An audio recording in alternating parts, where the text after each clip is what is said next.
நாடு முழுவதும் பல குற்ற சம்பவங்கள் நடந்துகிட்டு தான் இருக்கு. காவல்துறையினரும் விசாரிச்சுக்கிட்டு தான் இருக்காங்க. அது மாதிரியான பல குற்ற சம்பவங்களின் தொகுப்பு தான் நிகழ்தகவு.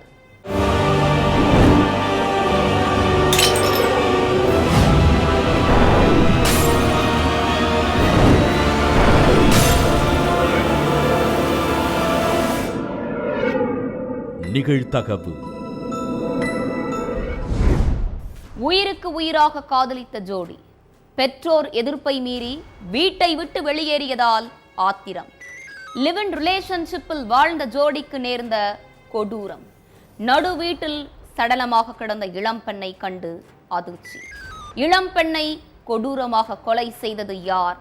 நடந்தது என்ன?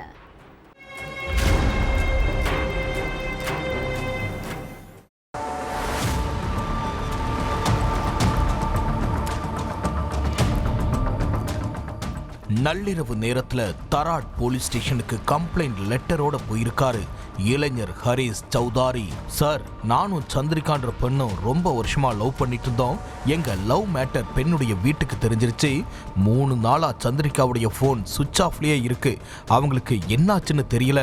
தயவு செஞ்சு சந்திரிகாவை பத்திரமா மீட்டு தாங்கன்னு கம்ப்ளைண்ட் பண்ணியிருக்காரு. நீங்க ஒன்னும் கவலைப்படாதீங்க, நாங்க என்ன ஏதுன்னு விசாரிக்கிறோம்னு சொல்லிட்டு பொண்ணுடைய வீட்டுக்கு போயிருக்காங்க போலீஸ பார்த்ததும் சந்திரிகாவுடைய அம்மாவுக்கு முகம் ஃபுல்லா வேர்த்து போய் இருந்திருக்கு. மேடம், உங்க மேலையும் உங்க கணவர் சேதாபாய் மேலையும் ஒரு கம்ப்ளைண்ட் வந்திருக்கு. அவரை கூப்பிடுங்க, விசாரணை பண்ணோம்னு சொல்லியிருக்காங்க போலீஸ். என் கணவர் இப்ப வீட்டுல இல்ல, சொந்தக்காரங்க வீடு வர போயிருக்காருன்னு சொல்லி சமாளிச்சிருக்காங்க சந்திரிகாவுடைய அம்மா. அடுத்து உங்க பொண்ணை கூப்பிடுங்க, அவங்க கிட்ட இருந்து தான் விசாரணையை ஸ்டார்ட் பண்ணோம்னு சொன்னாங்க போலீஸ். என் பொண்ணு இப்போ உயிரோட இல்ல, தற்கொலை பண்ணிக்கிட்டா. நேத்து தான் அவளுடைய உடலை தகனம் செஞ்சுட்டு வந்தோம்னு அலட்சியமா சொல்லியிருக்காங்க சந்திரிகாவுடைய அம்மா. ஹரேஸ் கொடுத்த கம்ப்ளைண்டும் சந்திரிகாவுடைய அம்மா சொன்ன பதிலும் சேதாபாய் வீட்டில் இல்லாததும் போலீஸுக்கு பெருத்த சந்தேகத்தை ஏற்படுத்தி இருக்கு.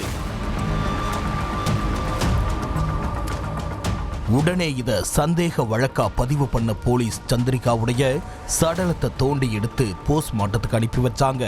மறுநாளே வெளியான ரிப்போர்ட்ல சந்திரிகாவுக்கு மயக்க மருந்து கொடுத்து யாரோ கழுத்தை நெரிச்சு கொலை பண்ணியிருக்காங்கன்னு குறிப்பிடப்பட்டிருந்திருக்கு. இதனால சந்திரிகாவுடைய மொத்த குடும்பத்தையும் விசாரணை வளையத்துக்குள்ள கொண்டு வந்த போலீஸ் அவங்க கிட்ட கிடுக்குப்பிடி விசாரணையில இறங்கினாங்க. அதுலதான் சந்திரிகா ஏன் கொலை செய்யப்பட்டாங்க, இந்த கொலைக்கு யார் யாரெல்லாம் உடந்தையா இருந்தாங்க அப்படிங்கிற எல்லா உண்மையும் வெளியே வந்திருக்கு.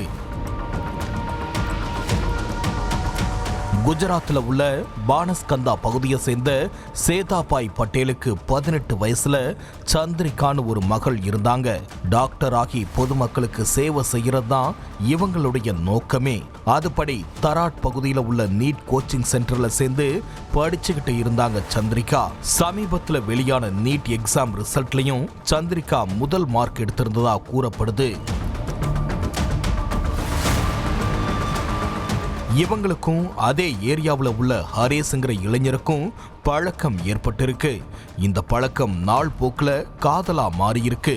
2 பேரும் ஒன்னா சேர்ந்து பார்க், பீச்னு ஜாலியா ஊர் சுத்திட்டு இருந்தாங்க. இவங்க லவ் மேட்டர் சேதாபாய் பட்டேலுக்கு எப்படியோ தெரிய வந்துருச்சு. 2 பேரும் வெவ்வேறு சமூகம்ங்கிறதால பெண்ணுடைய வீட்டுல காதலுக்கு எதிர்ப்பு கிளம்பி இருக்கு. அவ வேற ஜாதி, நம்ம வேற ஜாதி, 2 பேருடைய குடும்பத்துக்கும் செட்டே ஆகாது. அதனால காதலை கைவிட்டுன்னு சொல்லி மகளுக்கு அட்வைஸ் பண்ணியிருக்காரு சேதாபாய். அவன் ரொம்ப நல்லவன்பா, வாழ்ந்தா அவன் கூட தான் வாழ்வேன், இல்லைன்னா செத்தே போயிடுவன்னு பெற்றோரை பிளாக்மெயில் பண்ணியிருக்காங்க சந்திரிகா. அடுத்து ஹரேஸுக்கு ஃபோன் பண்ண சந்திரிகா, தயவு செஞ்சு என்னைய எங்கேயாவது கூப்பிட்டுட்டு போயிரு, இல்லைனா நம்ம 2 பேரையும் பிரிச்சிருவாங்கன்னு சொல்லி புலம்பி இருக்காங்க. மறுநாளே வீட்டை விட்டு வெளியேறின சந்திரிகா தன்னுடைய காதலன் ஹரேஸோட சேர்ந்து அகமதாபாத்தில் உள்ள வாடகை வீட்டில் லிவ் இன்ல வாழ ஆரம்பிச்சாங்க. அடுத்து ராஜஸ்தான், மத்திய பிரதேசம்னு வெவ்வேறு மாநிலத்துக்கு போயிட்டு ஜாலியா ஊர் சுத்திட்டு வாழ்க்கையை என்ஜாய் பண்ணிட்டு இருந்தாங்க. கொஞ்ச நாளைக்கு முன்னாடி ராஜஸ்தான்ல உள்ள ஒரு ஹோட்டல்ல 2 பேரும் தங்கி இருந்த நேரத்துல போலீஸ் சோதனை பண்ணி இருக்காங்க. யார் நீங்க, எதுக்கு குஜராத்ல இருந்து ராஜஸ்தான் வந்து ஏன் தங்கி இருக்கீங்கன்னு கேள்வி கேட்டிருக்காங்க. நாங்க 2 பேரும் லிவ் இன் ரிலேஷன்ஷிப்ல வாழ்ந்துட்டு இருக்கோம், ராஜஸ்தானுக்கு சுத்தி பார்க்க வந்தோம்னு சொல்லியிருந்தாங்க அந்த ஜோடி.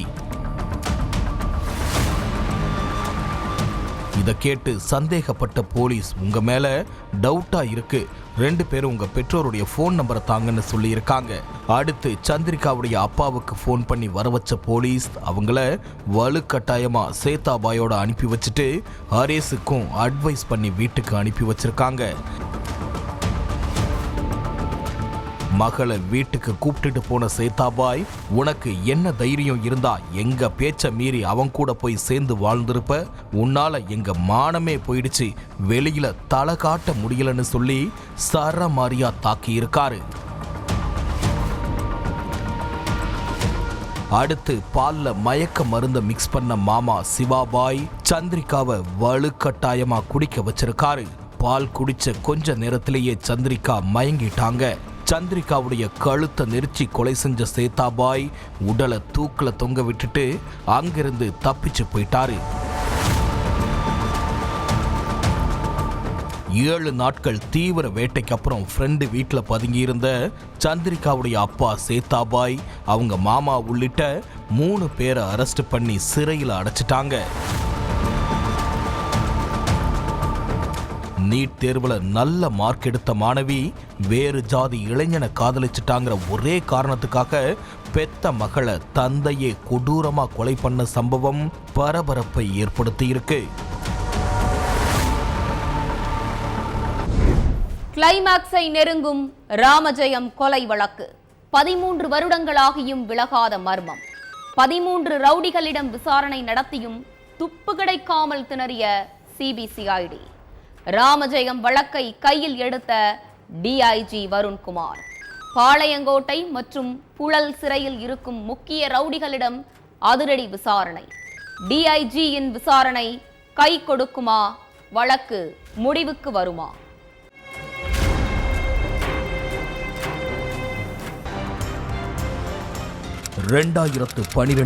மார்ச் 29ஆம் தேதி திருச்சி கல்லணை சாலையில ஒருத்தர் கை கால்கள் கட்டப்பட்ட நிலையில சடலமா கிடக்கிறதா போலீஸுக்கு தகவல் வந்திருக்கு.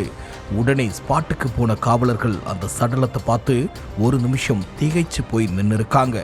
கம்பிகளால கை கால்கள் கட்டப்பட்டும் வாயில துணியை திணிச்சபடியும் பின்பக்க தலையில ரத்தம் உறைஞ்சபடியும் கொடூரமான முறையில உயிரிழந்து கிடந்தது வேற யாரும் இல்ல, திமுக அமைச்சர் KN நேருவுடைய தம்பி ராமஜெயம்.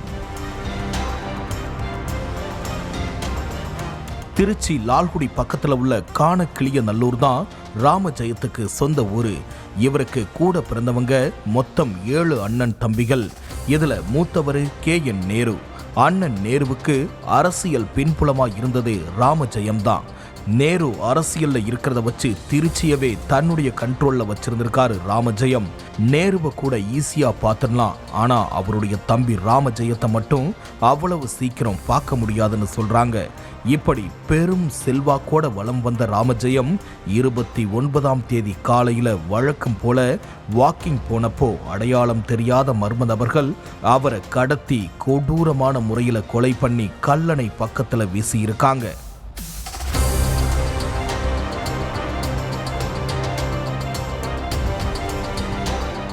அதுக்கு பிறகு ராமஜெயம் கொலை கேஸ திருச்சி தில்லைநகர் போலீஸ் வழக்கு பதிவு பண்ணி விசாரணையில இறங்கினாங்க. விசாரணையில எந்த முன்னேற்றமும் இல்லாததால இந்த கேஸ் சிபிசிஐடிக்கு மாற்றப்பட்டுச்சு. ஆனா அதுலயும் எந்த குழுவும் கிடைக்கல. சம்பவம் நடந்து பல மாதங்களாகியும் குற்றவாளிகள் யார், எதுக்காக ராமஜெயத்தை இப்படி கொடூரமா கொலை பண்ணாங்கன்ற எந்த கேள்விக்குமே பதில் கிடைக்கல. சம்பவம் நடந்த நாள்ல இருந்து இப்ப வரைக்கும் 20,000க்கும் மேற்பட்ட நபர்கள் கிட்டையும் தமிழகத்துல உள்ள 13 முக்கிய ரவுடிகள் கிட்டையும் விசாரணை பண்ணியும் ஒரு சின்ன துப்பு கூட அதிகாரிகள் கையில சிக்கவே இல்லை. கொலை நடந்த இடத்துலையும் பக்கத்துல கிராமங்கள்லயும் பெரிய அளவுக்கு சிசிடிவி கேமராக்கள் இல்ல. அதனால குற்றவாளிகளை கண்டுபிடிக்கிறது அதிகாரிகளுக்கு மிகப்பெரிய சவாலா இருந்துச்சு. சம்பவம் நடந்த நேரத்துல பதிவான செல்போன் சிக்னல்களை வச்சுதான் போலீஸ் விசாரணையை முன்னெடுத்தாங்க. முதல் கட்டமா சந்தேகத்தின் அடிப்படையில் பிடிச்ச 13 ரவுடிகளுக்கு உண்மை கண்டறியும் சோதனை நடத்தப்பட்டுச்சு. அதுல 5 ரவுடியுடைய செல்போன் நம்பர் ராமஜெயம் கொலை செய்யப்பட்டதுக்கு முன்னாடி நாள் நைட்டு பயன்பாட்டில் இருந்தது கண்டுபிடிக்கப்பட்டுச்சு. ஆனா அதை தவிர வேற எந்த குழுவுமே கிடைக்கல.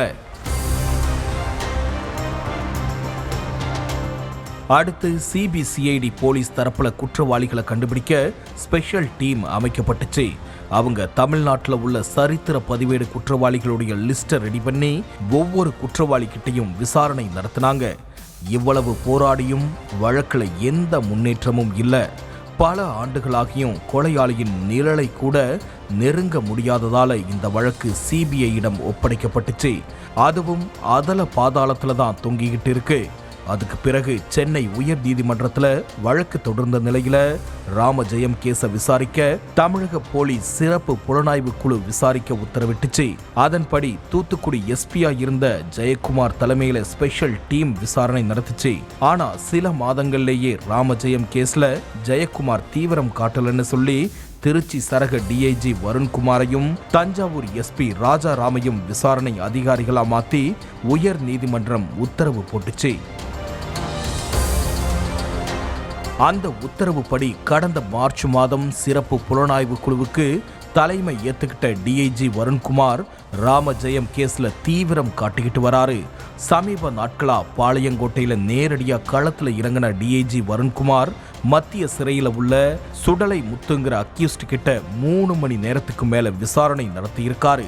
ராமஜெயம் கொலை குற்றவாளிகளை வரும் சட்டமன்ற தேர்தலுக்கு முன்னாடி கண்டுபிடிச்சே ஆகணுங்கிறதுக்காக இந்த அசைன்மெண்ட்டை முடிக்க தீவிரம் காட்டிட்டு வராரு டிஐஜி வருண்குமார். பாளையங்கோட்டை சிறையில இருக்கிற சுடலை முத்து 3 கொலை வழக்குகள்ல சிக்கி பாளையங்கோட்டை மத்திய சிறையில அடைக்கப்பட்டிருக்காரு.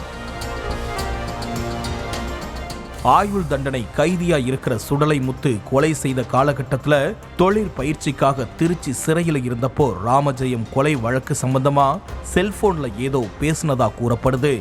ராமஜெயம் கேஸ்ல பல வருஷங்களாகியும் விடை கிடைக்காத நிலையில பாளையங்கோட்டை சிறையில் உள்ள ஆயுள் கைதி சுடலை முத்துவுக்கு ராமஜெயம் கொலைய பத்தி தெரியுங்கிறது வெளிச்சத்துக்கு வந்திருக்கு. சுடலை முத்துக்கிட்ட விசாரணை முடிச்ச மறுநாளே சென்னை புழல் சிறையில் உள்ள மணச்சநல்லூர் குணாங்கிற அக்யூஸ்ட் கிட்ட கிட்டத்தட்ட 2.5 மணி நேரத்துக்கு மேல விசாரணை பண்ணியிருக்காரு டிஐஜி வருண்குமார். அந்த விசாரணையில பல திடுக்கிடும் தகவல்கள் எல்லாம் கிடைச்சிருக்கிறதா சொல்லப்படுது. 2006 திருச்சியவே ஆட்டி படைச்சவன் முட்டை ரவி. இவனுக்கு பக்க பலமா இருந்தது இந்த மண்ணச்சநல்லூர் குணாதான். விசாரணைக்காக முட்டை ரவிய போலீஸ் அரெஸ்ட் பண்ண போகும்போது அவங்க கிட்ட இருந்து எஸ்கேப் ஆக முயற்சி பண்ண முட்டை ரவிய போலீஸ் என்கவுண்டர் பண்ணிட்டாங்க. அந்த என்கவுண்டருக்கு பின்புலமா இருந்தது ராமஜெயம் தான் நினைச்ச குணா ராமஜெயம் கதையை முடிக்காம விடமாட்டேன்னு சவால் விட்டதா சொல்லப்படுது. இந்த சூழல்ல தான் கடந்த 2012 ராமஜெயம் அடையாளம் தெரியாத மர்ம நபர்களால கொலை செய்யப்பட்டிருக்காரு. ராமஜெயம் எங்க போனாலும் கையில துப்பாக்கியோட தான் போவாராம். ஆனா சம்பவம் நடந்த அன்னைக்கு துப்பாக்கியை மறந்து வீட்டுல வச்சுட்டு போயிருக்காரு. இத கண்கொத்தி பாம்பா கண்காணிச்சிட்டு இருந்த மர்ம கும்பல் தான் ராமஜெயத்தோட கதையை முடிச்சிருக்குது. அந்த அடிப்படையில டிஐஜி வருண்குமார் அதிரடி விசாரணையில இறங்கி இருக்காரு. கொலையாளி யாருன்னு தெரியாம இருந்த ராமஜெயம் கேஸ் கிளைமேக்ஸ டிஐஜி வருண்குமார் நெருங்கிட்டதா காவல்துறை வட்டாரத்துல சொல்றாங்க. இந்த கேஸுக்கு ஒரு முடிவு வருமாங்கிறத பொறுத்திருந்துதான் பார்க்கணும். வேலை முடிந்து வீட்டிற்கு திரும்பிக் கொண்டிருந்த இளைஞரை சுத்து போட்ட 7 பேர் கொண்ட கும்பல் நடுரோட்டில் பயங்கர ஆயுதங்களுடன் துரத்திய கொடூரம். கைவிரல் துண்டாக்கப்பட்டு உயிருக்கு போராடியதால் அதிர்ச்சி. இளைஞரை ஓட ஓட விரட்டி கொலை முயற்சியில் ஈடுபட்ட கும்பல் சிக்கியதா? நடந்தது என்ன?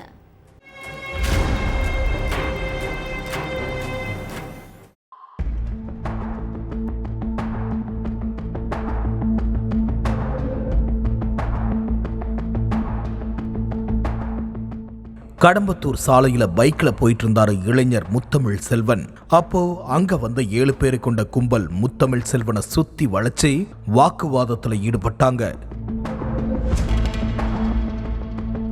முத்தமிழ் செல்வன் சுதாரிக்கிறதுக்குள்ள மறைச்சு வச்சிருந்த கத்தியை எடுத்த அந்த கும்பல் அவருடைய கை, கால், வயிறுன்னு எல்லா இடத்துலயும் சரமாரியா வெட்டிட்டு அங்க இருந்து தப்பிச்சு போயிட்டாங்க. இதுல அவருக்கு கை, விரல் துண்டாகி இருக்கு. உடல் ஃபுல்லா காயங்களோட ரத்த வெள்ளத்துல உயிருக்கு போராடிட்டு இருந்தாரு முத்தமிழ் செல்வன். அப்போ அந்த வழியா போன மக்கள் அவரை மீட்டு ஹாஸ்பிட்டலுக்கு அனுப்பி வச்சாங்க. இந்த சம்பவத்தை தெரிஞ்சுக்கிட்டு ஸ்பாட்டுக்கு போன போலீஸ் முத்தமிழ் செல்வன் கிட்ட விசாரணை பண்ணாங்க. அதுலதான் முத்தமிழ் செல்வனை கொலை செய்ய முயற்சி செஞ்சது யாரு, என்ன காரணம்னு எல்லா உண்மையும் தெரிய வந்துச்சு. திருவள்ளூர் மப்பேடு பகுதியில் கார் உதிரி பாகங்கள் தயாரிக்கிற 10க்கும் மேற்பட்ட பிரைவேட் கம்பெனி இருக்கு. இங்க ஜார்ஜ்ங்கிறவரு கிட்டத்தட்ட 15 வருஷமா ஊராட்சி மன்ற செயலாளரா வேலை செஞ்சிட்டு இருக்காரு. இவருக்கு கல்யாணமாகி 2 மகள்கள், 1 மகன் இருக்காங்க. ஊராட்சி மன்ற செயலாளருங்கிற பவரை பயன்படுத்தி தன்னுடைய சொந்தக்காரங்களுக்கு மட்டும் கம்பெனிகள்ல கேன்டீன் கான்ட்ராக்ட், தண்ணீர் கேன் போடுற கான்ட்ராக்ட்னு எல்லாத்தையும் கொடுக்க வச்சிருக்காரு ஜார்ஜ். அது மட்டும் இல்லாம ஜார்ஜ் சொல்றதுதான் மொத்த கம்பெனியில உள்ள உயர் அதிகாரிகளும் கேட்டிருக்காங்க. ஜார்ஜை மீறி வேற யாரும் கான்ட்ராக்ட் எடுத்தா அவங்க நிம்மதியா தொழில் செய்யவே முடியாதுன்னு கூறப்படுது. ஜார்ஜ் கிட்ட ஃபோர்க் லிஃப்ட் மெஷின் இல்லைன்னு கூறப்படுது. இதனால அதே பகுதியை சேர்ந்த முத்தமிழ் செல்வன்கிற நபர் தன்னுடைய ஃபோர்க் லிஃப்ட் மெஷினை கம்பெனிகளுக்கு லீஸுக்கு கொடுத்திருந்திருக்காரு. கம்பெனி தரப்புல இருந்து முத்தமிழ் செல்வனுக்கு மாசம் கமிஷன் பணமும் கரெக்டா போய் சேர்ந்திருக்கு. இந்த விவகாரம் ஜார்ஜுடைய காதுக்கு எட்டி இருக்கு. இதனால முத்தமிழ் செல்வனுடைய வீட்டுக்கு போன ஜார்ஜ் அவர்கிட்ட வாக்குவாதத்துல ஈடுபட்டிருக்காரு. இத்தனை வருஷமா நானும் என்னுடைய சொந்தக்காரங்க மட்டும்தான் எல்லா கம்பெனியிலையும் கான்ட்ராக்ட் எடுத்து வேலை செஞ்சுட்டு இருக்கோம். அதனால நீ உன்னுடைய கான்ட்ராக்டை கேன்சல் பண்ணிட்டு போயிருன்னு சொல்லி இருக்காரு ஜார்ஜ். அதுக்கு நீ எந்த அளவுக்கு ஊழல் பண்ணியிருக்கன்னு எனக்கு தெரியும், அதனால உன்னை பத்தி கம்ப்ளைண்ட் பண்ண போறேன்னு சொல்லி மிரட்டி இருக்காரு முத்தமிழ் செல்வன். மப்பேடு ஊராட்சி மன்ற செயலாளர் ஜார்ஜ் கான்ட்ராக்ட் மூலமா அதிக ஊழல் பண்ணதா மாவட்ட ஆட்சியர், வட்டார வளர்ச்சி அலுவலர்னு எல்லோர்கிட்டையும் புகார் அளிச்சிருக்காரு முத்தமிழ் செல்வன். இந்த புகாரை அடிப்படையா வச்சு ஜார்ஜ் பணியிட மாற்றம் செஞ்சு மாவட்ட ஆட்சியர் உத்தரவிட்டிருக்காங்க. இதனால முத்தமிழ் செல்வன் மேல ஜார்ஜ் கடும் கோபத்துல இருந்தாரு. இவனை இப்படியே விட்டா நம்மள ஒருத்தனும் மதிக்க மாட்டான், அதனால முத்தமிழ் செல்வனுடைய கதையை முடிக்கணும்னு சொந்தக்காரங்க கூட சேர்ந்து ஸ்கெட்ச் போட்டிருக்கான் ஜார்ஜ். அதுபடி முத்தமிழ் செல்வனுடைய நடமாட்டத்தை 1 வாரமா ஜார்ஜும் அவனுடைய கூட்டாளிகளும் கண்காணிச்சுக்கிட்டே இருந்தாங்க. சம்பவத்தன்னைக்கு முத்தமிழ் செல்வன் வேலையை முடிச்சுட்டு வீட்டுக்கு திரும்பிட்டு இருந்தாரு. அப்போ அங்க பயங்கர ஆயுதங்களோட வந்த 7 பேர் கொண்ட கும்பல் முத்தமிழ் செல்வனை வழிமறைச்சு ஓட விரட்டி கொடூரமா வெட்டிட்டு தப்பிச்சு போயிட்டாங்க. இந்த சம்பவம் தொடர்பா ஜார்ஜ், அரசு பள்ளி ஆசிரியர் வடிவேல்னு 7 பேரை வலைவீசி தேடிட்டு இருக்காங்க போலீஸ். வழக்கம் போல் சவாரிக்கு சென்ற ஆட்டோவை வழிமறித்த இருசக்கர வாகனம்.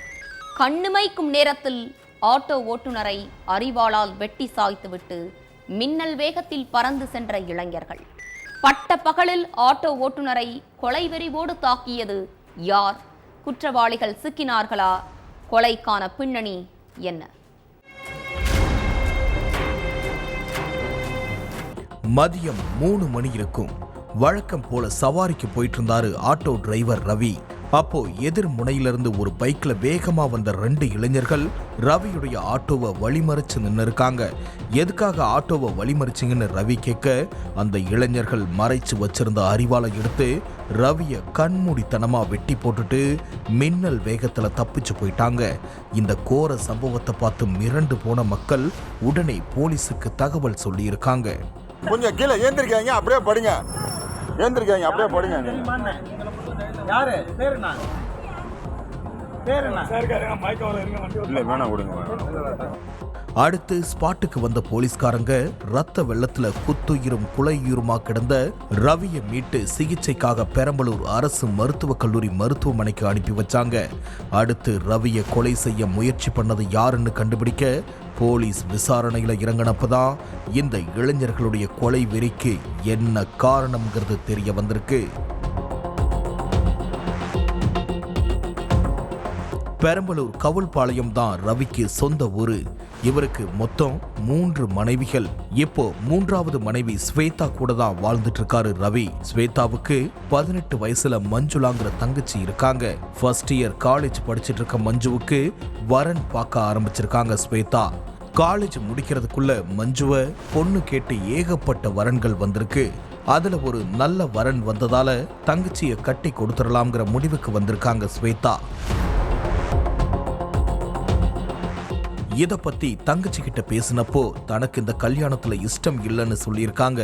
ஏன் கல்யாணம் வேணான்னு சொல்ற? படிப்பு கெட்டுரும்னு யோசிக்கிறியா? மாப்பிள்ளை வீட்டுக்காரங்க நீ கல்யாணத்துக்கு அப்புறம் படிக்கலாம்னு சொல்லிட்டாங்க, தைரியமா கல்யாணத்துக்கு ஓகே சொல்லுமான்னு ஸ்வேதா சொன்னதா சொல்லப்படுது. இல்லக்கா அதெல்லாம் இல்ல, ஆனா எனக்கு இந்த கல்யாணம் வேண்டாம்னு சொல்லிக்கிட்டே இருந்திருக்காங்க மஞ்சு. எதுக்கு வேண்டாம்னு சொல்றேன்னு திரும்ப திரும்ப கேட்டதுக்கு அப்புறம் தான் விக்கிங்கிற ஒரு பையனை லவ் பண்றதாவும் அவனை தான் கல்யாணம் பண்ணிப்பேன்னு மஞ்சு சொல்லியிருக்காங்க. அதை கேட்டதும் டென்ஷனான ஸ்வேதா லவ்வுக்கு ஒத்துக்கவே மாட்டேன்னு திட்டவட்டமா சொல்லியிருக்காங்க. மஞ்சுவுடைய லவ் மேட்டர் தெரிஞ்சதுல இருந்தே தினமும் அக்காவுக்கும் தங்கச்சிக்கும் இடையில சண்டை நடந்துகிட்டே இருந்திருக்கு. எவ்வளவு திட்டினாலும் அடிச்சாலும் என்ன சொன்னாலும் நான் காதலிச்ச பையனை தான் கல்யாணம் பண்ணிப்பேங்கிறதுல விடாப்பிடியா இருந்திருக்காங்க மஞ்சு. இப்படியே போச்சுன்னா சரிப்பட்டு வராதுன்னு நினைச்ச ஸ்வேதாவும் அவங்களுடைய கணவர் ரவியும் சேர்ந்து விக்கிய நேர்ல மீட் பண்ணி எச்சரிக்கை விட்டிருக்காங்க. ஆனாலும் 2 பேரும் தங்களுடைய லவ்வை கண்டினியூ பண்ணிக்கிட்டே தான் இருந்திருக்காங்க. தினமும் மஞ்சுளாவால வீட்டுல சண்டை வந்துகிட்டே இருந்ததால கோபமான ரவி விக்கிய நேர்ல பார்த்து இனிமே என் கொழுந்தியா கிட்ட பேசக்கூடாது, அப்படி பேசினா நீ உயிரோடவே இருக்க மாட்டேன்னு சொன்னது மட்டுமில்லாம கொலை மிரட்டல் விட்டுட்டு வந்ததா சொல்லப்படுது. ரவி மிரட்டல் விடுத்ததும் ஆத்திரமான விக்கி அவருடைய கதையை முடிக்க பிளான் போட்டிருக்கான். அதுக்கு தன்னுடைய ஃப்ரெண்டையும் கூட்டு சேர்த்துக்கிட்டு களத்துல இறங்கி இருக்கான். சம்பவத்தன்னைக்கு வழக்கம் போல ஆட்டோ சவாரிக்கு போன ரவியை வழிமறைச்சு விக்கி அறிவாளால சரமாரியா வெறித்தனமா வெட்டி இருக்கான். மொத்த உண்மையும் போலீஸ் விசாரணையில வெளியில வந்திருக்கு. கொலைவெறி தாக்குதல்ல ஈடுபட்டு தலைமறைவாய் இருக்கிற விக்கியையும் அவனுடைய ஃப்ரெண்டையும் போலீஸ் வலைவீசி தேடிக்கிட்டு இருக்காங்க. ஒவ்வொரு குற்றங்களின் முடிவும் சட்டத்தின் கையில். விசாரணை தொடரும். பார்க்கலாம் அடுத்த நிகழ்தகவல்.